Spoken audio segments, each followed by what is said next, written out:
Nandito tayo ngayon sa pinakamataas na bahagi ng Antarctica. Sabi nila, doon mo makikita ang kalawakan.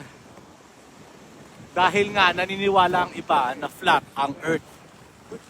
Kaya ngayon, aalamin natin kung totoo ba talaga yon.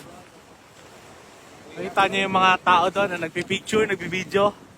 Baka binibidyohan na nila yung kalawakan. Ha?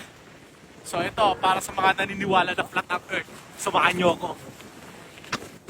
Ayan guys, dito kasi yung pinakamataas na bahagi ng Antarctica. Ayan. Ay, kapagod mag-hike. Oh my God. Sa likod nito makikita natin kung totoo ba daw talaga. Makikita mo yung kalawakan dito. Sabi ng mga naniniwala na flat ang Earth. Ayan. Nandito tayo sa pinakamataas na bahagi ng Antarctica. So dagat pa rin guys.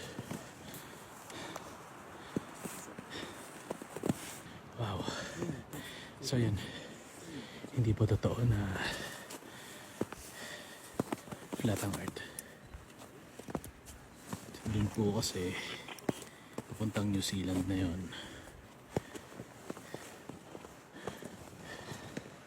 So yun na po.